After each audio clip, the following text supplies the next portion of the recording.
Hi, everybody, and welcome to the Super Feast podcast. We're here today with Susun Weed, who is one of my favourite authors and herbalists, and she's well loved and regarded for her work in women's health and herbal medicine.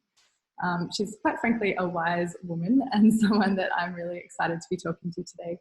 She's known for all of her writing and teaching for what she describes as the wise woman way of herbalism. So it's simple, safe alternatives and complementary medicines that kind of puts the power of health and healing back into people's hands.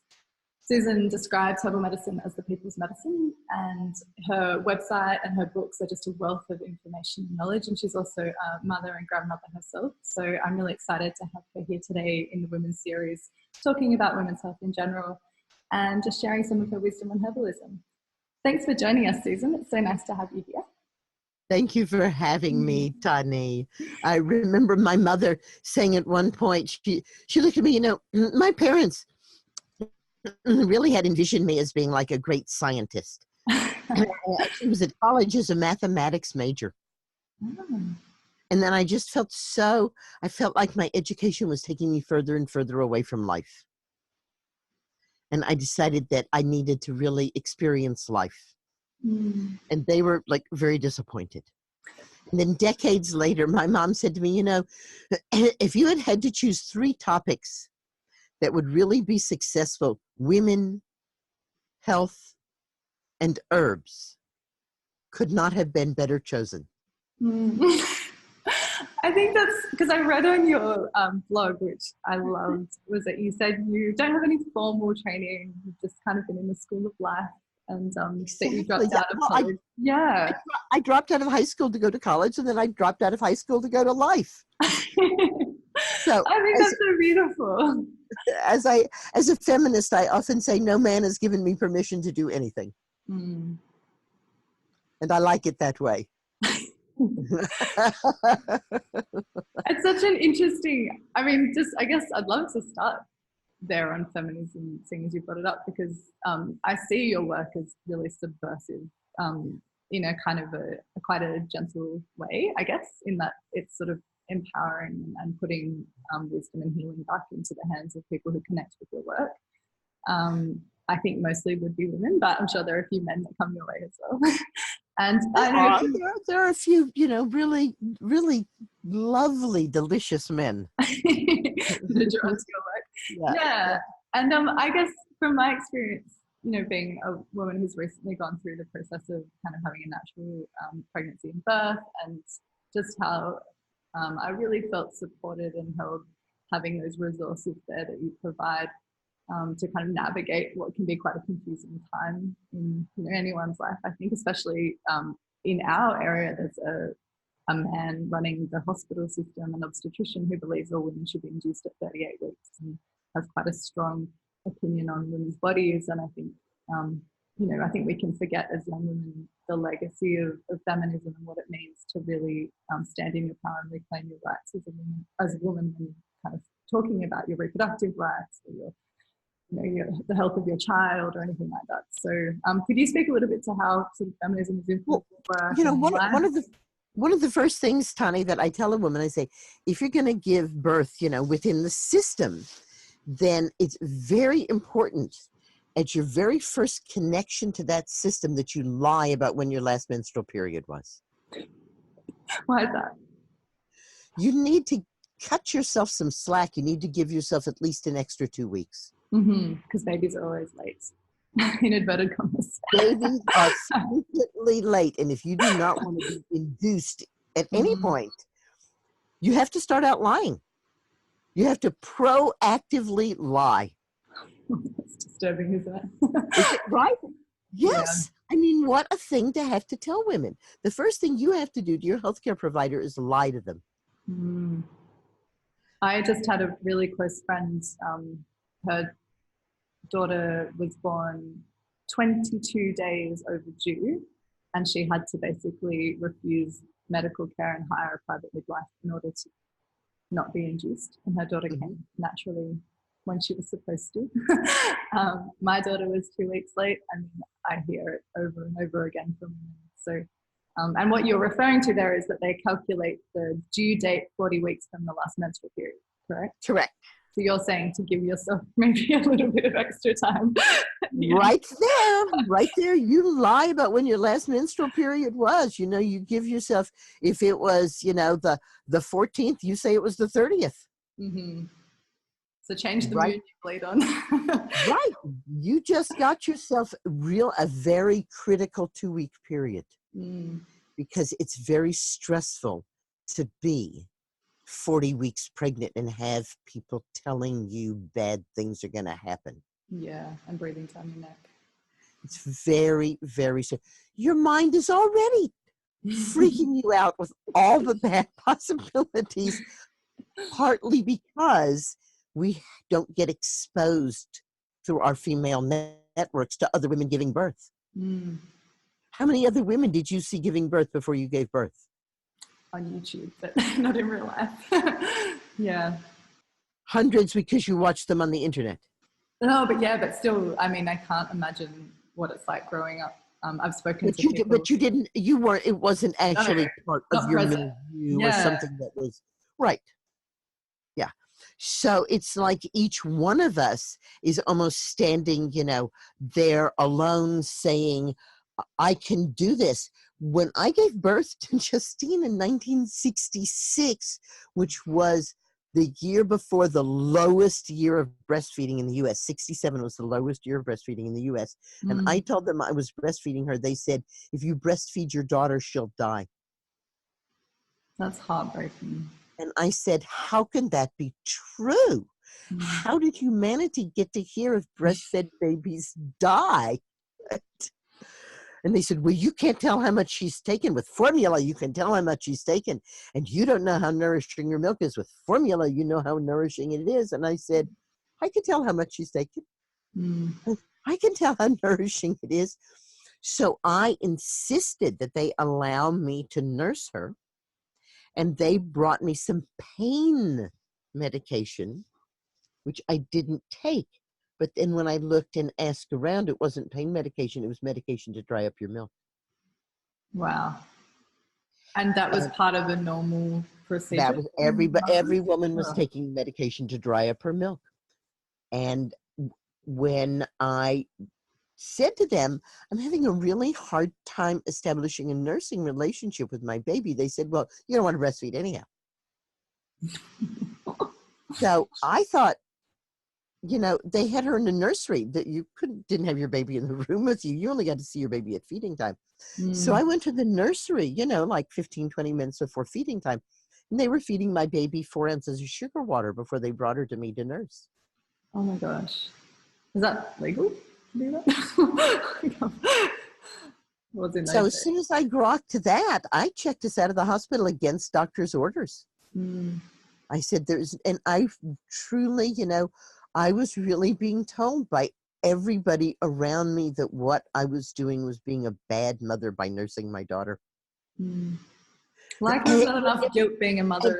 And by sleeping, and that I slept with her, horrors.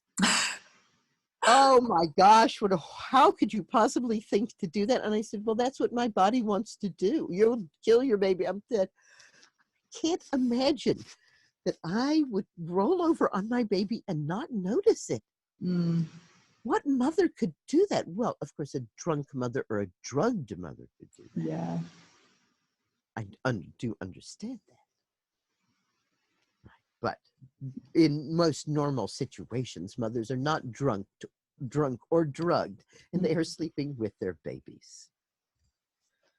How is Australia on sleeping with your baby? Is Australia against it? Yeah, it's a funny one because the system we go through where we live, it's quite unique in Australia. There's only a couple of places like it where you can basically have midwifery care only. So you don't have to participate too much in the hospital system. So that was my experience, but we received pamphlets upon my child being born that contained little flyers that said your child will die if you sleep with it, and like that extreme. And I remember calling my father, like quite emotional. I was like, we sleep with her every night. It's the most natural thing in the world. How could this possibly be something they give out to new mothers? Because to me, that was just heartbreaking. Like I slept so well. I had the most incredible postpartum experience because, you know, my baby was helping herself to milk all night. Like I didn't have to do anything. I just kind of lay there. Right. It's like the lazy mother's parenting. What? Come on. It's such a dream. And but my father raised the point you did about, he's like, well, not everybody is, you know, conscious and, you know, not drinking or taking drugs. So there are, you know, lowest case, what did he say? The lowest case denomination or something, but right, lowest common denominator. Lowest common denominator, yeah, thank you, my brain's gone. But yeah, so that was kind of his point. But yeah, we were really fortunate. Our midwife was quite rebellious, I guess. She was really awesome, and she suggested if I wanted to like smoke a doobie before I had my daughter, might be a nice way to relax. And she was telling me to have sex beforehand, and you know, she was a really cool chick. So I was get those endorphins going. Yes, indeed. I love it. I love it. So she was really rad. I didn't end up smoking it because I wanted to do it naturally. But yeah, she was really supportive of my choice. So she didn't come around after we had her because I felt like I didn't need that and I wanted the privacy. So yeah, we had we chose that and we were really able to enforce it because women in this area have fought for that right for a very long time. And I'm by no means like not grateful or in any way kind of, you know, it's just a privilege to have that opportunity. Really honor the work of our foremothers. Yeah, and I think that's where, as you know, as I've grown as a woman, I remember, you know, having my kind of conflicts with feminism, but I think there's this like beautiful kind of way in which we can, because I guess my relationship with feminism as a younger woman was actually to deny my femininity, which I think almost to become more masculine and to push myself really hard and deny my cycle and all of these things. And I think I've kind of come full circle and you know, becoming more feminine and more aware of myself and my natural rhythms and flows, and also really having that gratitude and respect and desire to participate and contribute to you know, this might be a really good time to talk about the difference between female and feminine. Yes, that would be amazing. Let's go. Right. There is nothing that you can do, think, or be that is not female. You are a female. If you put on boots and a hard hat and pick up a chainsaw, you are a chainsawing mama. There is nothing at all, you know, male about that. That is female because you are doing it. You can only express your femaleness because you have XX in every cell in your body. You are not half man. You do not have a male half. You don't have any masculine side. You are XX. You are double X. You are woman. And this is true of every woman. Men are half man and half women. They have XY in every cell. So they are a split being. In order to be whole, they have to find their feminine self, their female self. But we don't have a male self because we are female. Feminine and masculine, however, are cultural concepts, strictly cultural concepts. 100 years ago, throughout the United States, little boys were dressed in pink because it was the color of war. And girls wore blue because it was cool and calming.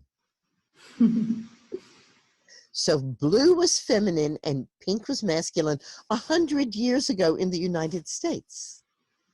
So we can see that our ideas of what is feminine and what is masculine are very mutable and very cultural specific. So you felt more masculine in the way that you were being, and you were trying out those rougher, bigger, stronger, louder parts of yourself, but you were doing it as a female. That's a really good distinction, and I think an interesting one when it comes to men and that XY distinction, because I see, I guess culturally we have really denied men that experience, or they've denied it of themselves. I don't know. But yeah, do you have anything to say on that? On kind of what we see now is, I mean, toxic masculinity is such a common phrase being thrown around at the moment. But yeah, I think it's hard. Yes, a friend of mine is in the Coast Guard. Mm-hmm. And she and two other women were the only women on a large Coast Guard ship of, I think there were over 250 people on the ship. Yeah. And the other 248 people used a slang term for female genitals to describe everything.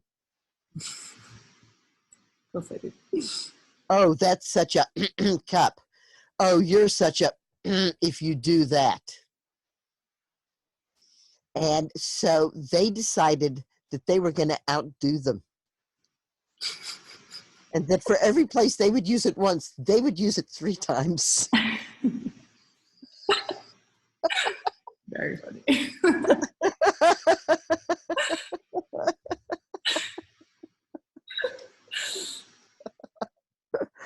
So they got played. Right.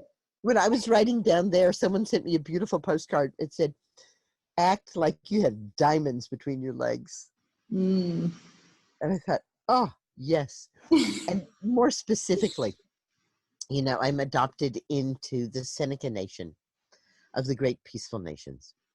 And in the Great Peaceful Nations, when a young woman gets to her menarche, when she has her first period, usually at a Strawberry Moon Festival in June, maybe not necessarily, you know, right on the day she has her first period, but within the year of that, because it's a group of young yeah, they do like one celebration for all. They do like one celebration for the whole group of girls, yeah. Exactly. So it's within that year.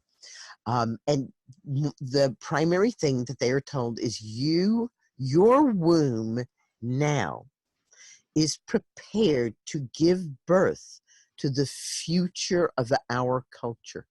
And what you choose to allow between your legs will impact everyone in our culture for 7 generations to come.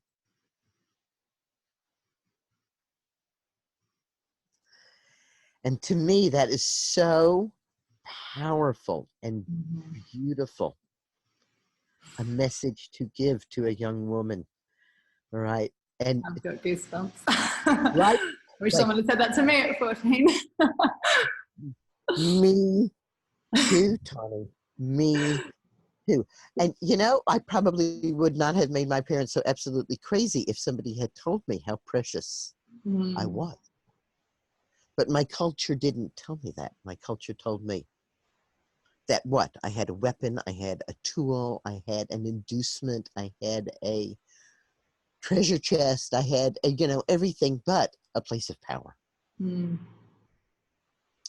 So the 2 things that are most frequently brought out into the world from my teachings are drinking nourishing herbal infusions and the idea of a safe space for women to gather, which I call a moon lodge and some people call a red tent. Are you drinking nourishing herbal infusions? Did you drink them when you were pregnant? I did, and I do. Yeah, I use a lot of nettle and clover and mallow, and I use a lot of tonics from our Chinese tradition as well. Well, lovely. So for people who don't know, herbal teas are just wonderful. I have nothing against herbal tea. I love to sit on a cold night, you know, with a cup of like sage honey tea. All right. Oh, but and most of the tea herbs are aromatic herbs. They're mint and chamomile. And we wouldn't want to use an aromatic herb to make an infusion. And for the infusions, I actually call them nourishing herbal infusions. We're going to choose herbs that are nourishing. That means they're non-aromatic, like the ones that you mentioned, the nettle and the red clover and the hibiscus and the oat straw and the astragalus. Wonderful herbs. We use not just a teaspoonful, which we would for my sage tea. I'm just going to use a spoonful of sage. I don't want like an ounce of sage. Like the whole jar for an infusion. You're right. But for the nettle, in order to get that my bang of nourishment for the nettle, I am going to use a whole ounce. And as we are honoring our ancestors, and as I always honor Juliet de Berkeley-Levy, right, my herbal grandma, who turned me on to making nourishing herbal infusions. And some people say, well, how is it different? I said, well, okay.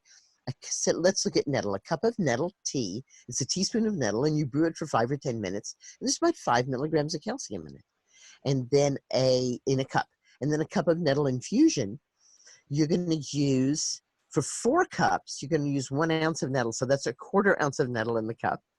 And you brew it for 4 to 8 hours. And there's 250 milligrams of calcium. And, it's like way cheaper than vitamins. Exactly. You don't have to do any vitamin or mineral supplements. It's so much less expensive and so much more fun. Yeah. To do. So the nourishing herbal infusions are not teas. And it's really important to weigh out that 1 ounce of herb. And people look at me and they say, well, I made nettle infusion and it came out so, yeah, I said, it should look like coffee. There's my nettle infusion. Does it look like coffee? Yeah. I know the listeners can't see, but Connie can see. I've got a glass of nettle infusion here, and it is opaque and black, and that's from the minerals in it. Right. And I think the bioavailability, right? Like when we're taking things in their kind of, constituent form where they're not isolated or standardized or, kind of turned into something other than what they are, our bodies absorb that much better as a, a whole food or kind of a whole. Well, specifically the infusions provide minerals. Yeah. It was something that I was always very interested in, getting more minerals into people's diet, because the immune system and the hormonal system and the nervous system, which I call the great braid, because they're not really separate. They work very strongly together. They all really need a lot of minerals to be healthy. The immune system, nervous system, and hormonal system have to be supplied with lots and lots and lots of minerals. And what I found was that people were not very willing to change their diets for any reason at all. And that if I was going to keep insisting on people changing their diets, I was going to lead a life of frustration. And I don't like that at all. I don't frustrate well. So I decided that I would give up trying to really, influence what people ate and go for what they drink and get minerals into them in a liquid form. And that's when I met up with Juliet and started working with the nourishing herbal infusions, and really have come to the point now where so many people are drinking the infusions and have been now for so long that I can truthfully say, don't change your diet, let your diet change you. That's a beautiful phrase. Because many people tell me that once they've been drinking nourishing herbal infusions for 6 to 8 months, their taste buds change. They can't eat junk food anymore. They can't eat rancid oils. They immediately smell and taste them. They cannot eat food that's not good for them anymore because they're giving their body that high quality nutrition from the nourishing herbal infusions. Nettle is such a wonderful herb, especially for pregnant women. Yes. I always think about Sherry, who was a midwife, and when she was pregnant, she gained a lot of weight. I mean, a lot of weight. And she kept going, this is so weird because it's not like I'm eating junk food and ice cream and all kinds of weird stuff. I'm eating a really good, healthy diet, but look at me, I'm gaining. And she was drinking 2 quarts of infusion a day. Well, she hemorrhaged at her birth. She lost almost 1.5 quarts of blood. Wow. And then she got up and walked to the bathroom. And her midwife said, excuse me, you are passed out from loss of blood. She said, no, I'm not. I drank nettle and look what my body did. It gained all this weight. Yeah. So she had that much more blood. That's so amazing. She lost the weight really within the next 6 months. It just vanished off of her. Oh, wow. She said, my body knew what was going to happen and it prepared me for it. Of course, the nettle infusion was such a helper there. And we talk about iron, we talk about calcium, we talk about the minerals in nettle. Let's go just a little bit deeper into it because I think it's kind of fascinating and probably. I love it. Yeah. Because when we talk about calcium and iron, well, we're all back in like 8th or 9th grade, and there's the periodic table of elements. Right. And we're seeing like, the Fe for iron and the Ca for calcium. And those are, calcium, iron, they are elements. And as such, they are completely unusable by any life form. Mm-hmm. In order for any mineral to be used by a life form, it has to join up with something else. So minerals are always doubled up. Table salt. Most people know what table salt is. Do you know what it is? NaCl. Sodium chloride. Mm-hmm. 2 things. Interesting, huh? Or H2O, all of them. Well, that's not a mineral. So when we go out, so if you go out to buy an iron supplement, you'll buy ferrous sulfate. Yeah. You can't just buy ferric. You can't just buy ferrous. You can't just buy iron because that's not usable. Right. So when you buy it, you get one form of it. Now, one way to get a little more is Floradix, which is an herbal formula. It contains ferrous sulfate. It's still a supplement, but they give you some herbs so that you get a few more forms of iron. But again, you're just taking it by the spoonful. When you're drinking the nourishing herbal infusions, when you're drinking nettle, you're getting hundreds of different forms of iron, and you're getting them in lavish quantities.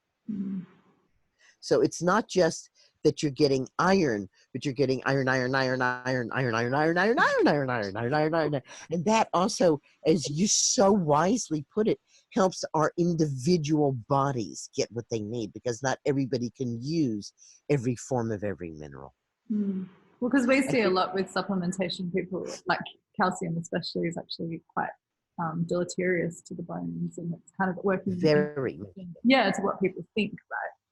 Well, most people who take a calcium supplement take calcium carbonate, which is another name for chalk. And I say, you take that, it's going to make your bones as strong as chalk. Right? not really not what we want. No. We want flexible bones, right? Very, very flexible bones. Well, this is what I love about when we talk about, getting this array of minerals, and you look at what plants can do in terms of, because, all the things you're talking about, the immune system, the nervous system, this is all the fascia of the body, and that's continuous with the bones. And it's basically like a crystalline structure and a web. And so we're not talking about this kind of static, like people think of bones as being like skeleton bones, they're saying like a science lab or whatever, but we're talking about a living tissue that's full of blood and is quite elastic and and constantly being broken down and rebuilt. And so when we're having this kind of constant stream of nutrition, it's like there's this incredible capacity for healing and strengthening, on a multidimensional level, I think.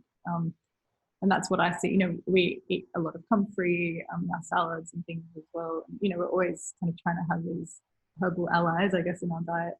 Yeah. And I can see that there's just so many benefits that even the kind of scientific minds can't quite grasp, because it's broader than just getting your tick of all the RDAs, is it, recommended daily allowances of all your minerals. Right.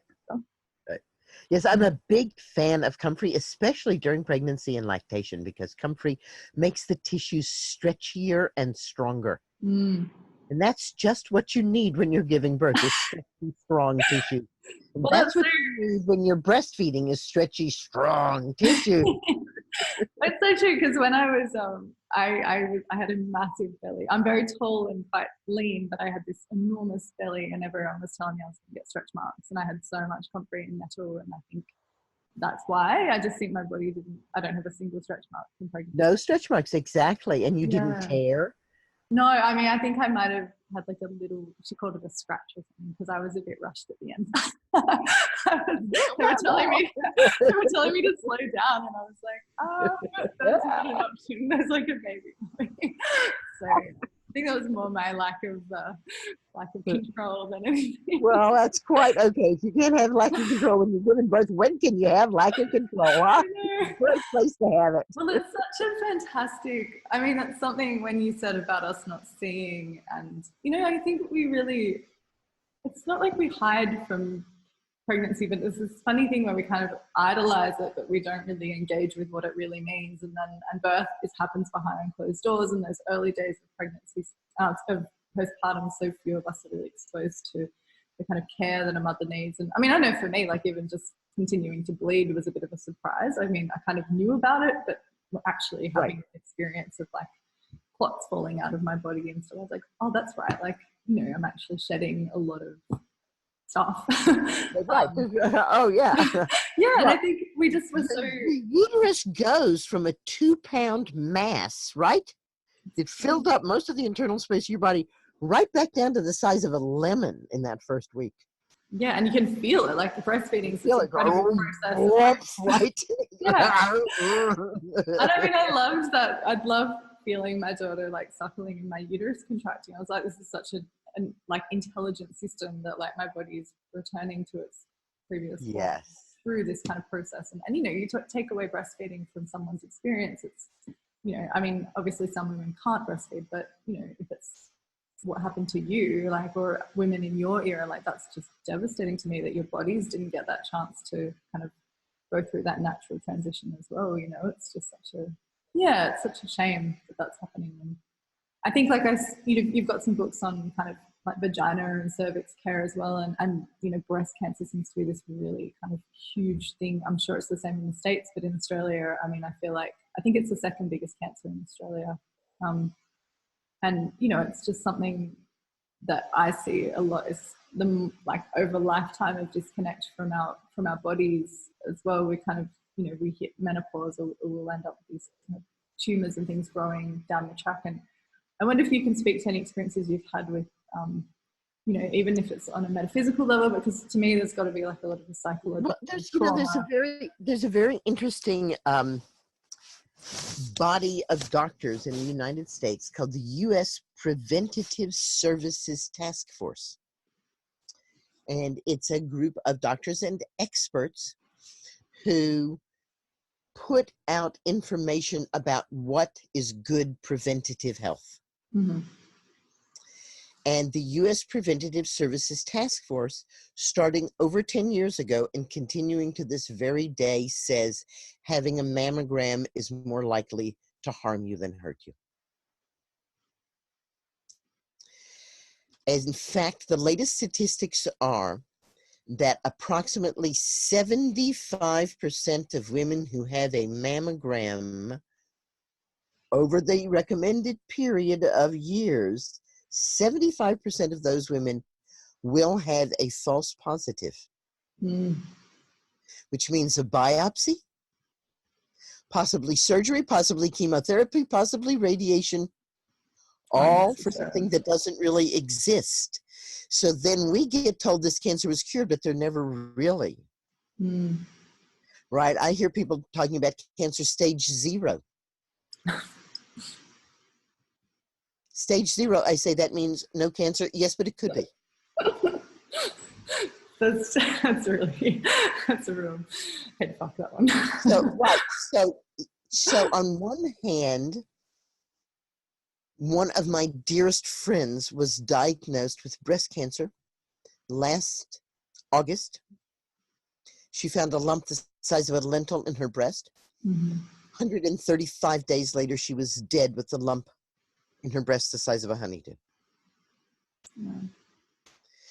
And this was despite doing everything that modern medicine told her to do, which was pretty devastating to her and basically caused her to be bedridden. So certainly women have, you know, a right to be frightened of something like that happening. But do mammograms prevent that? Actually, no, mammograms are hard radiation and they can cause breast cancer. There aren't any guarantees. There are a lot of things we can do to stay healthy. There are a lot of things we can do to prevent cancer. There's a lot of things we can do to be sensitive to the possibility and to go soon if we think there might be cancer, but there are no guarantees. I have seen a woman dying of metastatic breast cancer, and there was never any lump in her breast. Mm. A dear friend of mine's husband fell down, just collapsed, and they took him to the hospital, and they said, "Oh my, you have a brain tumor." Mm. And he agreed to surgery. They went in, they took out the brain tumor. They said, "Good news, we got the whole thing clean margins." 2 weeks later, they called him back and they said, "Bad news, it's not brain cancer, it's lung cancer. Metastasized to your brain." Mm. He had no lung cancer symptoms. Yes, it's very scary to live in this day and time. I was in a workshop with with Sister Rosalie Bertel about 40 years ago, and she looked at us and she said, 3 out of 4 of you will die of cancer. Mm. And we thought, she's a crazy woman. But basically what she was saying was, the chemicals we are dumping into the environment are going to kill us all, are going to give us all cancer. And I now know people my age who've had cancer not once or twice, but 3 times, 3 different kinds of cancer. Cancer has always been part and parcel of getting older, for sure. And the more older people we have, the more cancer we're going to see. But we're also seeing cancer in very young children. And young women. Frightening stories. There was a woman at a menopause workshop who got pregnant 3 years after her last period. Wow. That's what we all went. And she said, "New lover." And we went, "Okay, new lover, we understand." And there was a woman that I met in her 30s who had grown up on an organic farm, had never eaten anything but organic food her entire life, was diagnosed with breast cancer in her early 30s. There are no guarantees. So we do the best we can. And we do the best we can because we want to do the best for ourselves. Yeah. We don't drink nourishing herbal infusions because they taste bad. They actually taste good, and they make us feel good, and they save us a lot of money.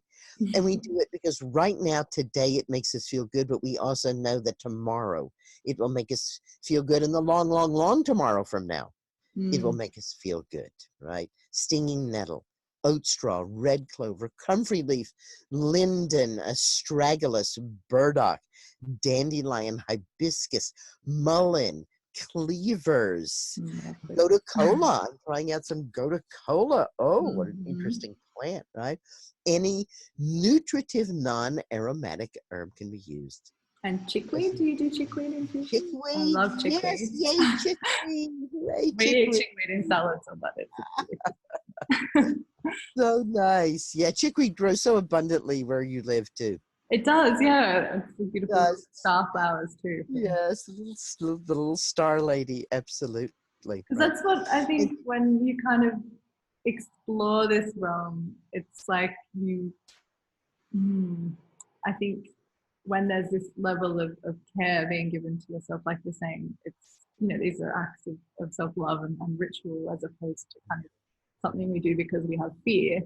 I think that's a much more, for me, a more beautiful way to look at it, and one that I can really fall in love with. And the romance is there for me instead of, I think a lot of health stuff can come from this place of like, oh, you don't want to get cancer, you don't want to, end up unwell. And it's like, well, there are so many things we're exposed to and so much is out of our control, but these little acts of kind of nourishing ourselves and learning about herbs and connecting to the herbal kingdom and seeing how these plants pop up, like, you watch how a weed sprouts in like a dead piece of soil and it manages to draw all the minerals and all of the nutrition from that soil and present it to you. Like, that's an incredible gift. So I think, that you can imagine that synthesis in the body occurring as well, which is really beautiful. So that's been certainly through your work and through my own experiences, one of the real beautiful gifts of herbalism, I think.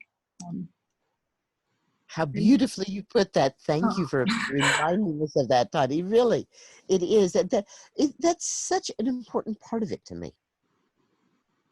You were asking me about the new book I'm almost done with called Abundantly Well, the complementary integrated medical revolution. And when I first started studying herbal medicine, I was told that it was alternative medicine. And I don't know, maybe I'm a grumpus, but I didn't like being alternative. I didn't, it was warlike to me to be alternative. Like, I wasn't against anybody. I mean, some of my teachers were. They were very much, you know, like they really bad-mouthed doctors and so on. But I felt like we all had the same goal, which was healthy people. And to, you know, relieve suffering wherever we could. So I didn't want to be like alternatives. So I coined the term complementary. I said, know what I'm doing? It's complementary medicine. And that had a good long run. And then my buddy Andrew Weil coined the term integrative medicine. Yes. Yeah. And I was very happy with integrative medicine until I met it. What did it say to you?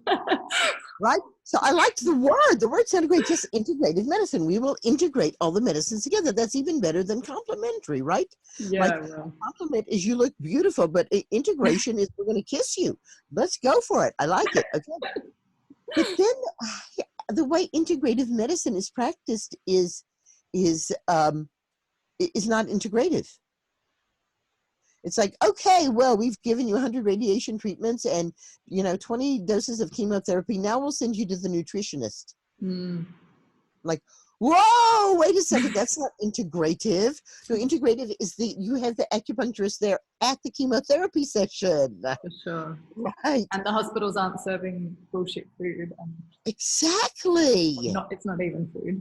It's not even food, right? And some of it even interferes with medication. So in my book, I'm calling for the complementary integrated medical revolution. And that revolution starts with each and every one of us. We cannot expect that revolution to start from within the medical system because let's face it, wherever there's a medical system, there's an insurance system. The insurance system basically runs the medical system, and the doctors are as hampered by it as we are. And they're as upset by it as we are. On the other hand, they have a huge investment of time, energy, and money to becoming a doctor. So they can't very well just chuck it all. I was talking to a doctor who's working underground now because 2 of her colleagues lost their licenses for suggesting that someone use something other than drugs and surgery to cure themselves. Wow. So, wow, you know. That's mind-boggling. Okay, so what is complementary medicine? What is integrative medicine? Let's think about it. In order to have complementary or integrated medicine, we have to be working with medicines that are harmful to us. So I identify 7 medicines: serenity medicine, story medicine, mind medicine, lifestyle medicine, alternative medicine, pharmaceutical medicine, and deep medicine. The first 4 medicines are the foundation medicines, and they always make you healthier. They will also deal with, they keep blood sugar levels good and strong. They help you not be anxious or feel depressed. They're excellent for the cardiovascular system. They're great for your nervous system. Those foundation medicines not only keep you healthy, they can reverse a lot of problems that we have. There's a gap between those and the last 3. And the reason there's a gap, which I sometimes call the Great Divide, is to remind us that alternative medicine, pharmaceutical medicine, and deep medicine always injure our health. That's why we need complementary medicine, because we're using medicines that injure our health. So the revolution is that we're going to use our first 4 medicines to maintain ourselves in abundant wellness, and only go over the gap if there's trauma or an acute thing or something that's happening that we need at that point to use an alternative or a pharmaceutical or a surgical or whatever that deep medicine is. And then we come back across the gap to the foundation medicines, which is where we live. So this is the revolution. It calls upon each and every one of us to be willing to engage in those foundational medicines every day. We don't wait until we're sick to do medicine. A mammogram is not preventative medicine. A meditation practice is preventative medicine. Drinking your nourishing herbal infusions is preventative medicine. Checking in on the stories you tell yourself is preventative medicine. If I say to myself, everybody hates me, I can't ever get ahead because everybody puts me down. Well, guess what my life is going to be? And yet I find that people don't listen to themselves. So there's a really enormous gifts in those first four medicines for us. And we can pick up wherever we are. If we're taking pharmaceuticals right now, I come out very boldly in the book and say that as far as I'm concerned, if you are using an herb as a tea, an infusion, a vinegar, or a honey, then I don't care what drugs you're using, there's not going to be an interaction. That is bold. Right. Now, I would not say that for tinctures, and I definitely wouldn't say it for capsules. Yeah. I But would so love long if as you you're using flesh that out. people's medicine, then we don't have to worry. So we can, and there are a great many tinctures, like you can certainly use heart medication and hawthorn tincture. And I know thousands of people who do.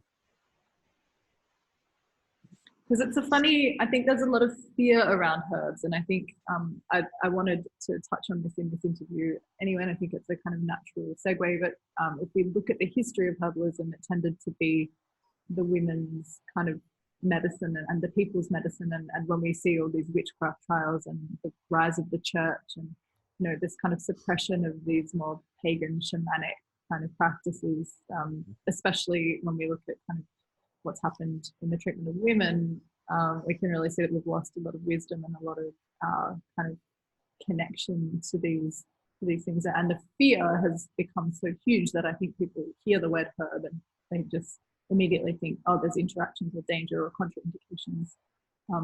And certainly my experiences and the way we tend to think of herbs, obviously dose dependent, but we tend to think small doses of tonic or tonifying herbs, and also herbal, you know, food herbs that we eat in our food and our salads, and you know, your nutritive tonics and things. They're a part of our daily diet and our daily lifestyle, and they're part of our daughter's daily diet and lifestyle. And all the time, I get people asking me, "Can I give herbs to my child?" And you know, what's safe to take when I'm pregnant? And I'm like, if we look back through the dawn of time, like herbs were in every single person's diet. Like you couldn't avoid them; they were a part of food.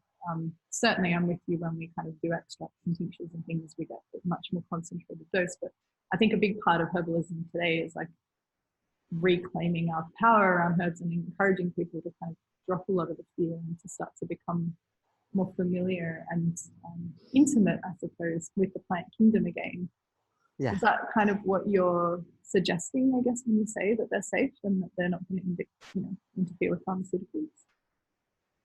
Yes, yes. Let me tell you a lovely story. A woman told me that her husband went to his doctor, and the doctor said, oh, you need to take a statin, and you need to take 2 blood pressure medications, and you need to take daily aspirin. And the doctor basically, you know, put this man, he wasn't young, but he wasn't very old either, on 5 or 6 drugs. And he came home with these, and she said, oh, you know, I can tell you some herbs you can take instead of those. And he said to her, well, you know, you don't have a license. You don't know everything there is to know about herbs. He has a license, and he knows everything there is to know about health. This is not true. Doctors are not trained in health, and no doctor would claim to be trained in health, but this is the assumption people make.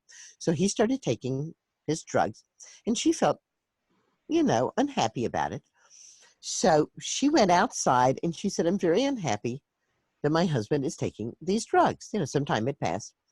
And she saw hawthorn berries on the hawthorn trees. And the hawthorn berries said, well, why don't you make something of us for your husband? And you can just sneak it into his food. And he won't even know what you're doing.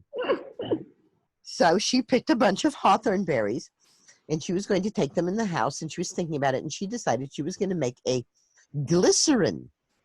She was going to use glycerin as a base. She wanted a glycerin because she wanted it to be sweet because he was her sweetheart. And as she was going into the house, she noticed that her rose bush had one beautiful red rose in full bloom. Mm.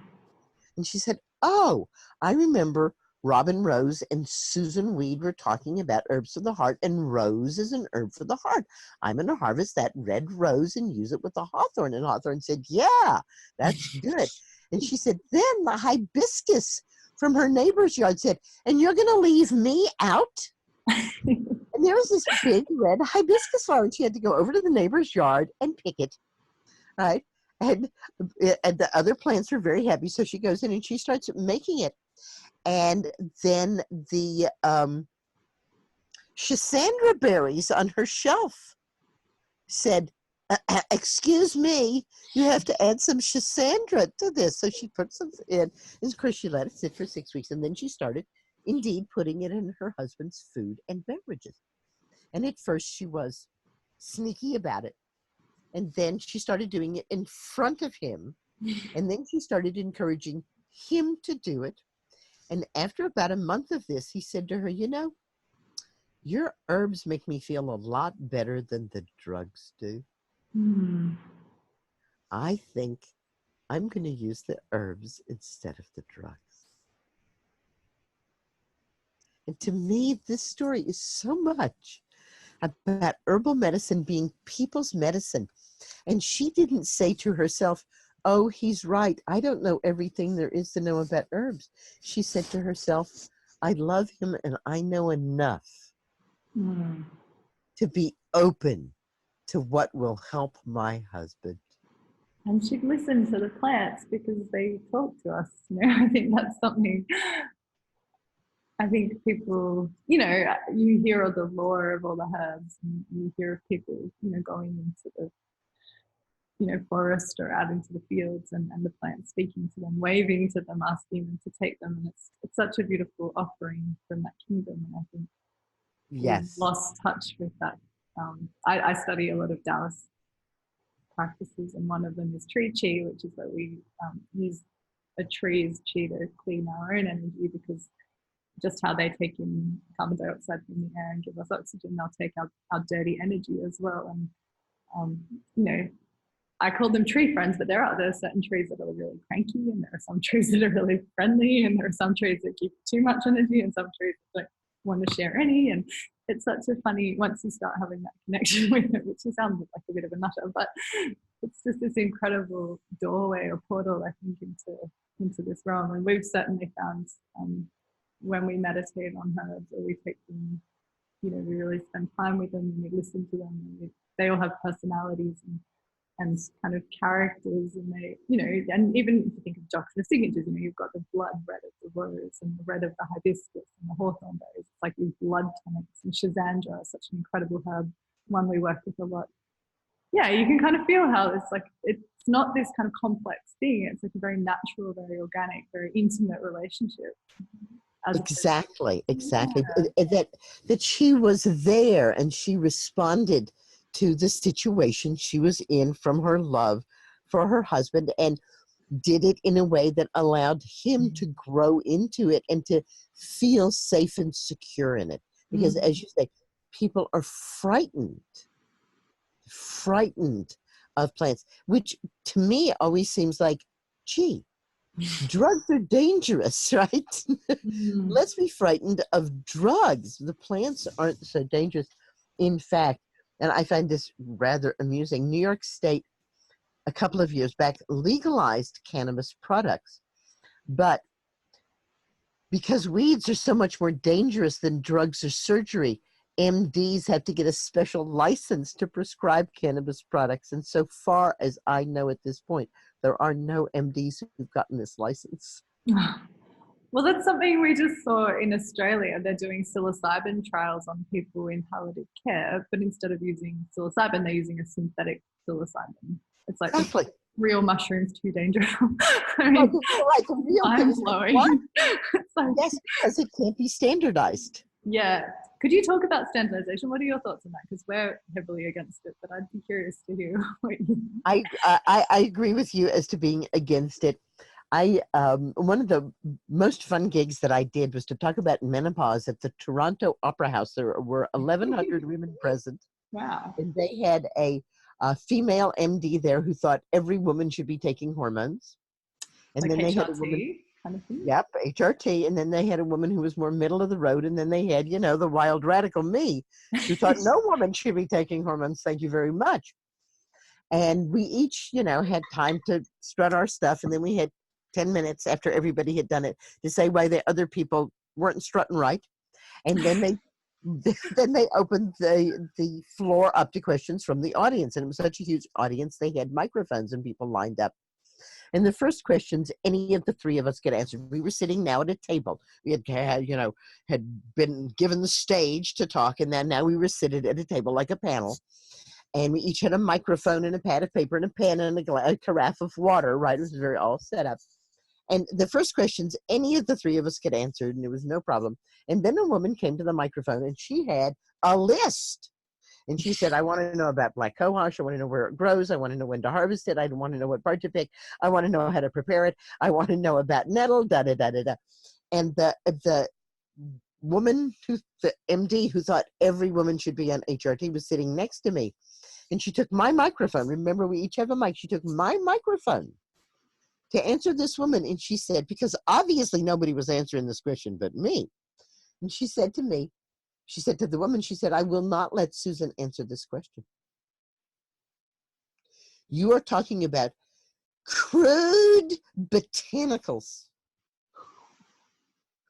And that is very dangerous because there could be a differing amount of active ingredient and you wouldn't know.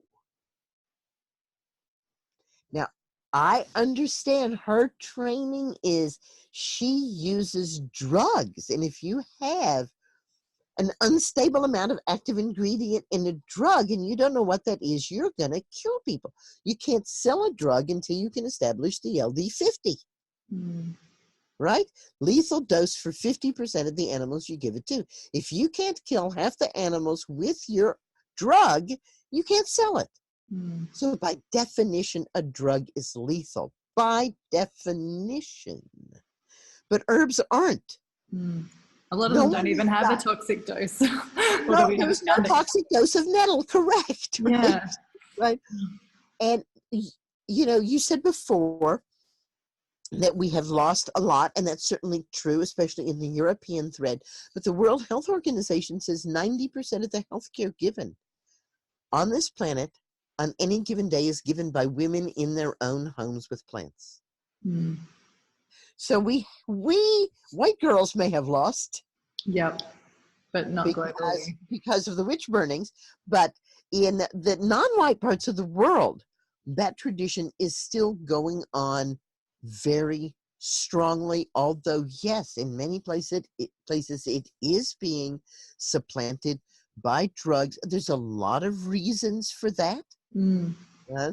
If you want to take an antibiotic to beat an infection, you take that antibiotic, what, 2 or 3 times a day?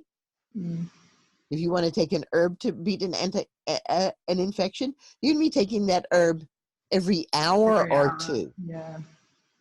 You got to get more involved with yourself. And that's hard for people. Not everybody wants to do that. I understand. But to me, the reward is worth it.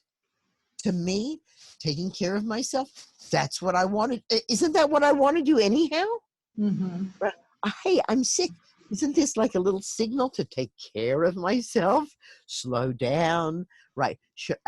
Oh, really? It's a hassle that I have to give myself something every hour? Excuse me? I just stay home from work today. I mean, golly, isn't this what you want to do, is take care of yourself? So, yeah, you know, we have, in many respects, been lured into thinking that somehow taking care of ourselves isn't healthcare. And it is, and there has to be more of it and more regularly. That's what the lifestyle medicine is about. And people say, I can't believe you put alternative medicine on the other side of the gap. How can you say alternative medicine hurts people? I say, well, most alternative medicine is practiced by heroic practitioners. Mm. And heroic practitioners are going to standardize things, and they're going to poke and puke and purge. Mm. They're going to cleanse you of your toxins, and they're going to use herbs that are dramatic and that are drug-like. Yes, they're going to hurt you. Yeah. And if you don't know that, you will especially get hurt. Mm. We talk about, because the herbal tradition we trained in is it's the tonic herbal tradition of Chinese medicine, and they classify superior, regular, and inferior herbs. And we always talk about, because the inferiors are the poisons, things that you use, like you're talking about, purgatives, things that are really going to come in and create a really dynamic and abrupt shift in the body. And we always classify things like chemotherapy and all that in that same category. Like, it's something for us, and I really love this distinction you've made, because it seems very natural to me that if any extreme kind of chemical shift, which is what all of these things are, right. is an inferior treatment. Which isn't to say, it's not to say that it's wrong, it's just that it's, compared to what we would look at as because it doesn't create health. No, and a superior treatment is one that would tonify and bring the body toward health over time. So that's definitely how we view that as well. And then, you've got your regular, which you can kind of overdo. But, so I think because that's something I've seen you write about a lot with things like phytoestrogens and stuff, which people can get a little bit maybe misinformed about, because a lot of those phytoestrogenic foods are quite beneficial for us. And, certain plant estrogens aren't people estrogens. But then there aren't any estrogens in plants. With the phytoestrogens, yeah. So this is the name. They're not estrogens. Okay. So can you? They're phytosterols. Phytosterols. Okay. So it's just a common name that we're using. They are called phytoestrogens, but they aren't estrogens, and they don't act like estrogens. And the phytosterols are found in every root and every seed. So if you eat nuts, grains, beans, carrots, potatoes, onions, you're eating phytoestrogens. It's not just astragalus and red clover. It's not just black cohosh and burdock. Yeah. Right? They are very, very common and that's why they're not phytoestrogens, because plants don't use estrogens. They're phytosterols because plants use sterols. So was that name given then because someone observing saw them as acting in a similar way in the plant system as the human estrogen, or is it just like I'm not really sure why they decided to do that. Yeah. And I don't think, in fact, that you could really observe that reaction, because it's very individual. And this is one of the real problems with standardized herbs. We're not standardized. Yeah. We're individual people. Yeah, so and we're all perfect. Yeah. This is a study that really says a lot to me. They took 100 women and they gave them a serving of beans. Then they collected their urine and they looked for metabolic byproducts where the phytosterols in the beans were bioconverted to hormones. When that happens, there are byproducts, so they could see them in the urine. They then divided those 100 women into 4 groups of 25. The 25 who excreted the least byproducts, the next 25, the next 25, and then the 25 who excreted the most byproducts, indicating that they converted more of the bean into active hormone, which is why they had more byproducts. They then followed them for 10 years. There was a 400% difference in breast cancer risk between the lowest excretors and the highest excretors. Wow. The highest excretors had that much less breast cancer. They all ate the same amount of beans. What their bodies did with it was different. But what their bodies did with it was very, very different. And so it comes down to bio-individuality. This also says a lot to me about, gut flora and how important that is. How do you make a standardized herb? Yeah, well, that's something we talk about, because they're like, they go and find the constituents and put them back in or something? Like, I don't actually know. Usually we are talking about an alkaloidal constituent. Uh-huh.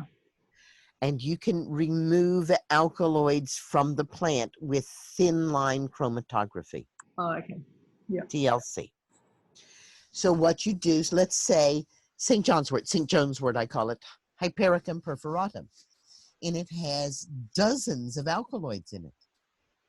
So they remove those alkaloids, and then they put one back in at a standardized level. Crazy. So now you have a standardized tincture. Mm-hmm. But anybody who uses herbs says, no, excuse me, now you have nothing. Yeah, you've lost all of them. You've just destroyed the whole thing. And interestingly enough, depending on where you are in the world, Australia, United States, Europe, different active ingredients are put back in. Oh, for the same standardized herb, like for the same standardized herb, right? There's no agreement on which is the most active of the active ingredients. Yeah. Is it right? Is it hyperfluorin? Is it hypericin? Right? Well, because we sell medicinal mushrooms, and it's one of our greatest frustrations is when people contact us and ask us how many terpenes there are or how many polysaccharides, and we're going, well, we're using either wildcrafted or kind of wood-grown mushrooms. We're doing our absolute best to create the most optimal environment. Our chaga is fully wild. We're not then going and testing the betulinic acid because I'm so sorry to hear you're picking wild chaga. Yeah, not happy with that. It's from I'm China. not happy with that at all. I would like to see a worldwide ban on picking wild chaga. Really? It takes 100 years to regrow.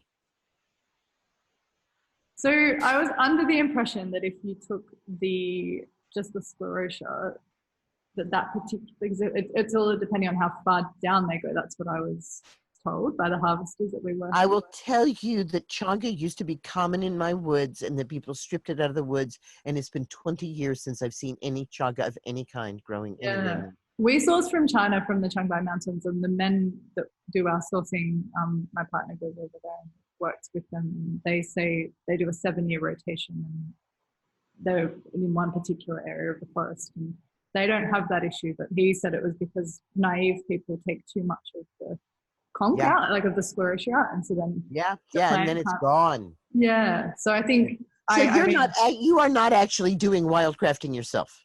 No, not us. So we source, I understand. We source Chinese tonic herbs. Yeah, so we work with, basically we have wild source. And the Chinese are really concerned about the environment. Well, they actually are amazing. The ones we've dealt with have been... And you know that the area where these mushrooms are being harvested is free we go there. Heavy metal contamination? Yeah, we test everything. We actually test in the United States, Australia, and China. There's a lot of areas in China that are really... We know. Not safe. This has been obviously a question we get all the time, and so we have very stringent sourcing and testing, but that's why we're a very small company. I am so glad you do that. Thank you for that reassurance, and thank you for taking that time. Well, it's something that we're really passionate about because, there's the Dao philosophy. So when we're working with these herbs, like reishi, for example, we want red reishi grown on its traditional wood in traditional environment, but we don't harvest that wild anymore because it's no longer sustainable. So that's grown. And every 2 years they have to move. It's grown on wood. Every 2 years they have to move. They only use spring water or river water. So, they've grown right up high in the mountains, the Derby Mountains. So each of our herbs is sourced from a very specific area, which has taken a very long time to get right. I bet. Because within Australia, we can't. The only way we can produce these herbs is to do them in laboratories, and we don't believe there's enough of the kind of the struggle, I suppose. Like we want plants that have actually had, and fungi that have had to experience what it's like to, be in the elements and have a certain amount of stimulus from the environment. And, for example, our heshiwu, our fruity has to be at least 10 years old. Our chaga has to be at least, I think they have to be over 10 years now before they're allowed to be harvested, grown on birch. So this is a really, for us, it limits what we can do in terms of the herbs we work with, but it also means that we know we've got really great quality. The really good stuff, yeah. Paul Stamets says, don't use the mushroom at all, use the mycelium. I know, and that's an interesting one for us because the traditional use is the fruiting body. So we're always curious about you know, we've got this 5,000 year history of, for example, reishi being used as a fruiting body, and his new research is obviously, like for lion's mane is a great example. He's showing that all of the nerve growth factors are actually in the mycelium and very little in the fruit body. But when we look at that as a traditional herb in Chinese medicine, it's a stomach yin tonic. And you look at now the relationship we have between the gut and the brain, you can see that, you know, like you're saying, if we don't have a good gut flora, then how are we going to have a healthy brain function? And so, you know, it's kind of this, I feel like there's no right way. Our philosophy is obviously like what you're saying about bio-individuality. I think each person's body is going to respond to different herbs at different times. For me, reishi was one of the most beautiful herbs to bring into my life. I feel like I always say she acted like a grandmother. She came and like gave me guidance and helped kind of nourish and support me and reconnected to me with myself, you know. And Shazandra is acted in a really beautiful way postpartum for me as well. Really, again, I feel a very feminine energy with Shazandra and very supportive in terms of nourishing me as a woman transitioning into motherhood. And so these are, you know, these relationships for us are really important. And when I feel into mycelium, I don't get that same connection, I suppose, but I not to say that that's not right for other people. So that's something we're really kind of, I guess, curious about, is like who works best with certain herbs and with different practitioners. Right. You know, the people that are drawn to your work aren't necessarily going to be the people that are drawn to Stamit's work. And, yes. Yeah, it's an interesting, I think it's a really interesting time for herbalism, because I think we're able to draw so much from the wisdom of the ages, but also we have all this incredible modern data, which is exactly a blessing and a curse, I suppose. You know, I mean, I know with something like reishi, we're talking about maybe 800 plus active constituents, which half of which we haven't identified, and I believe exactly you can't standardize it. No. You simply cannot standardize it. No. And so to try and assume that we would know better than nature is a little bit egoic, I think. But, you know, something that we're always navigating as. Right. But then again, we're not giving reishi to people as a drug. No.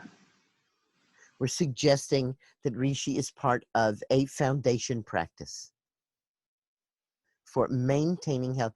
Then should you be, you know, traumatized, bitten by a dog, in a car accident, whatever, you are in a healthier state to deal with drugs and surgery. If that's what your life calls up to you.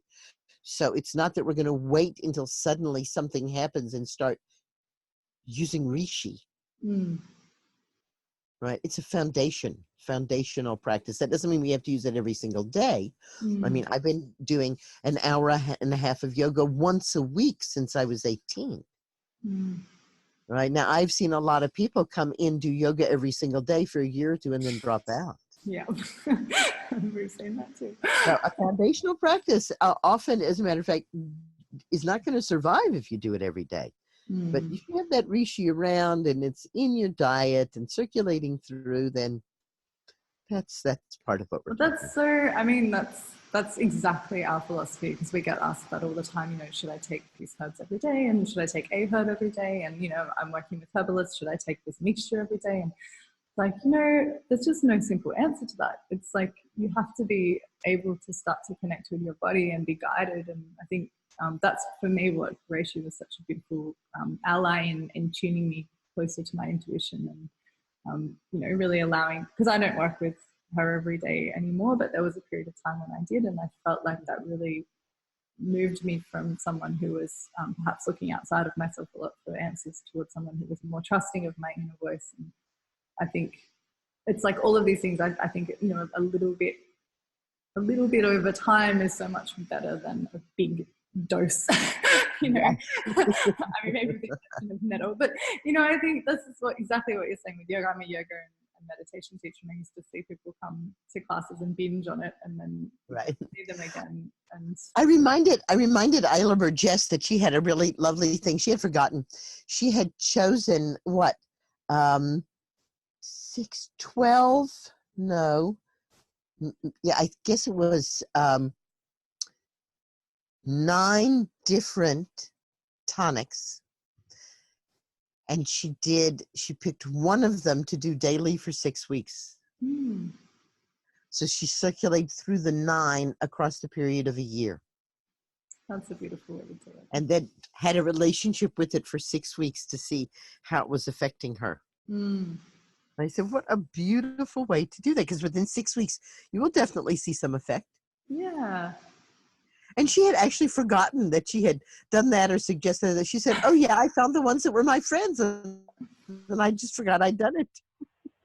Oh, it's such a beautiful, yeah, because we call it sort of fasting on herbs, that we'll just do one for a while, and like you say, just see what happens and what shifts, and I love that idea of cycling through sort of your top 10 or whatever over a year or over a couple of years, because I think that's something I find with our culture is we have such a myopic, like, short-term view of things. And one of the things I love about your work is kind of reclaiming that crone archetype and that transition from motherhood into the kind of wise woman kind of realm. And yes, I feel like, I hope this is a compliment, but I feel like that's something you really embody. And I certainly feel like, as a younger woman, that's something I aspire to, is to be a cool old lady and one that one that can hold the wisdom for, like, my children and my grandchildren. And I think whether it's the kind of demonization of age in our culture, or this kind of attachment to youth that we have, or I don't know, I think we've lost a lot in terms of honoring that. And I know you've got, like, Russian background, so Baba Yaga's a big kind of Baba Yaga. Baba Yaga. Can you talk a little bit about her, and just has that been an influential kind of archetype for you in terms of your life and your career? Well, in certain ways it has. My mentor, Elizabeth Kubler-Ross, who put death into the vocabulary, also said that when we were confronted with a terminal diagnosis, that there was denial, right, and there was bargaining, and there was anger. And people really did not have a big problem with the 5 stages of acceptance of death that she talked about, except for anger. And so she decided to focus on that. And the work that I did with her was very focused on the anger and how that anger interfaces with our grief. And that if we don't allow that anger, our grief becomes very ingrown and can be very injurious to us. And so I began to understand that, especially as a woman, that my anger was more severely repressed than a man's tears were. And that I wanted an archetype who was angry. I wanted an archetype whose power was from her anger. And Baba Yaga is used exactly in that way. Mothers in Russia say, if you do not behave, I will send you to Baba Yaga. Right? She is a fearsome witch. She is the one who eats the children. Yeah. Right? And she eats in a way, that part of ourselves that says, I'm going to make other people take care of me. And this is what I'm talking about with the complementary integrated medical revolution, that this revolution comes from us saying, no, I'm going to take care of me. We call it health sovereignty. Right. I'm worth it. I deserve it. Yes, I'm going to ask for help. I'm all for asking for help. I'm not saying we have to all go sit in our corner and take care of ourselves without help. That's not at all what I'm getting at here.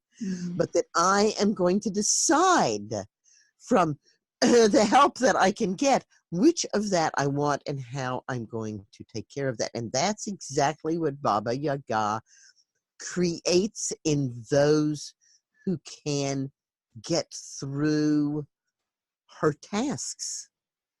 Right? Vasilisa comes to Baba Yaga and says, I've come for fire. And Baba Yaga says, why on earth should I give you fire? And Vasilisa says, I don't know, I guess because I asked. And Baba Yaga says, well, that's the only right answer. All right. So Vasilisa starts off very well. She doesn't make any excuses for herself. She simply says, I want it.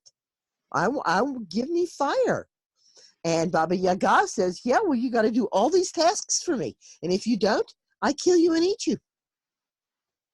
And that's the shamanic way, gang. It's not, we don't play patty cakes as shamans. I'm sorry. You know, it's not like, oh, gee, you made a mistake. It's like, no, you get killed. Yeah, You life get and death. right. Because we really are playing now. Certainly nowadays, it's very rare that an apprentice gets killed and eaten. But I always tell them, you see the fence? You see all the bones of the apprentices who didn't make it. Right? I love that. And how does Vasilisa get through? Vasilisa says, I am simply going to trust that whatever I do is going to be good enough. Mm. And it is. What a beautiful lesson for us all. What, you know, Vasilisa says, wow, she wants me to do all this work. Okay, well, I'll do my best. Mm. And then she eats a little and goes to sleep. And it's very clear that she eats a little and goes to sleep. And she listens very closely, right?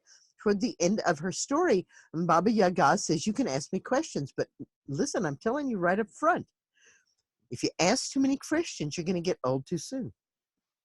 Mm. So Vasilisa asks questions, and then she stops asking questions, and Baba Yaga kind of coaxes her. Come on, ask some more questions. But you see, she's listened, and she says, you know, I think if I ask any more questions, I'm going to get old too soon. And at this, Baba Yaga just totally is so upset, right? Because she cannot trick this girl. She, get out of my house. Just go. Here's your fire. Go out. Leave me. Because that's part of it, too. We tend to think of the relationship between, say, the teacher and the student is supposed to be one in which the student is always being praised, and it's a long-term relationship. But in a shamanic setting, it's not. In a shamanic setting, the student is really kicked out. Because hopefully they will circle back around, but they have to go out on their own. They have to go out feeling that they are completely on their own, that no one is going to back them up except themselves. Because this is, you know, being a shaman is serious work. You need strength, right? You have to be strong enough to do it. And if not, then that's absolutely fine. But do something else. What do you think about this modern? Right, because, you know, like a midwife, if you can't deal with excretions from a woman's body, including yelling and other stuff, you get to a midwife. Hi, you know what? Yeah.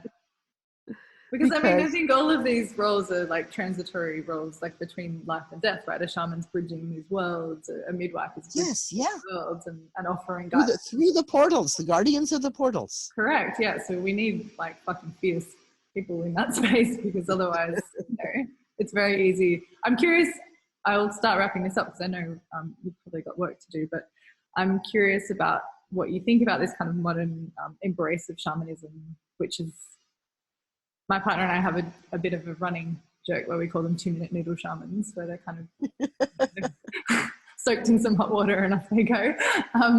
Right. But we're just, I wonder if you, I mean, a part of you wants to celebrate and kind of well, you know, it's a really interesting question, because basically worldwide, there have always been shamans like Baba Yaga, and they have always been feared. And they have lived on the outskirts of the places that people live. They are not members of the community in that way. They are loners. They are introverts. The hermit archetype. They are taken care of by the community, because the community is A, afraid of them, and B, knows that they'll only get help if they take care of them, right? In other words, if I have to chop my own firewood, I don't have time to go out and get herbs. So you chop some firewood and bring it over to me, I'll have time to go get herbs. And this is very clear in a small setting. So what's interesting nowadays is we get kind of the partitioned shaman. Like, okay, I'm going to be a shaman by beating on a drum. Definitely a shamanic skill. As a matter of fact, shaman is a Siberian word that means woman who beats a drum. That's what it means. But, oh, are you going to take psychoactive plants and diagnose this person? Oh, well, no, I don't want to do that. Oh, okay. are you going to like scare the underworld spirits who are threatening this woman? Oh, well, no, I don't think I'd like to do that either. So there's kind of this like, well, we'll do, I'm interested in soul retrieval. Well, you're going to have to go to the underworld. Well, I'm not so interested in soul retrieval. I thought I got to go to the overworld. No, excuse me, that's not where they go. So, yeah, and what an interesting kind of turn of events, because people didn't want to be shamans. That was thrust upon you. No. And sometimes your family would kill you if they thought you were a shaman. I mean, It was not like, career day. Hey, let's. It was a burden of you, because that's. It was and is it is a bodhisattva vow, is what it is. It's a vow to stay here so long as there's need, and to be there for the need, no matter how extreme that need is. And at the same time, what fun! At the same time, what fun that there's more people doing trances and beating on drums, and because there's so many of us on the planet. There's 4 times more people living now than when I was born. I know, it's crazy. So yeah, maybe we need all the help we can get. Well, I'm not sure it is. One night, Gene Houston wanted the whole group of us to watch this movie, and it was about the Gaia hypothesis. And I said, Gene, I know about the Gaia hypothesis. Can I skip the movie? She said, no, I want you to go watch it. Oh, that's a cruel teacher. So I went and I watched the movie, and I learned something that totally changed my life. I learned about thresholds. So if you have atoms, it does not matter how many atoms you have, unless you confine the atoms to a space-time. So if you make a space-time where those atoms are confined, and then you get 10 billion atoms, they will spontaneously move over the threshold and create molecules, which are a combination of atoms. Now, we haven't lost atoms, right? We still have atoms. We now have a more complex grouping, which is called a molecule. Ditto, the same threshold for molecules to move to single-cell organisms. You have to have 10 billion of them confined within a space-time. And there's that threshold. And now you get a single cell, or now you get a paramecium. Oh my gosh, now you get an amoeba. Whoa, did we lose atoms? No, we still have atoms. Did we lose molecules? We still have molecules, but now we have single-cell organisms. I bet you can guess how many single-cell organisms we need to get in a space-time to go over the threshold to multicellular organisms. You're right. It's 10 billion. Now, that's where the movie stopped. But having an Aquarius brain, I went on to the next step. We get 10 billion multicellular organisms. That's us. In a confined space-time, we are going to go over a threshold. Interesting. And the next thing is going to happen. And it's about as comprehensible to us as a liver is to a paramecium. There is simply no way that we can wrap our brains around what we are going to create when we get to 10 billion people on this planet. I hope that I will be alive for this event. Those of us who are living in the country have chosen to be the interstitial space which supports this change, but we will not be changed. But those in the cell, like in the big... Those in the cities. Yeah. We can see how many people are moving to the cities, right? Huge numbers from a planet in which nobody lived in cities 10,000 years ago. We have changed that to almost 90% of the world's population is now consolidated into huge cities. Which are almost organisms of their own. See, we're already starting to get a sense. So I think the future is very bright. Did you know there are more than 1 million conservation organizations planet-wide? Wow, no, I didn't know that. Over 1 million conservation organizations. We're doing fine. There's some clowns and jokers and bad eggs, but there always are.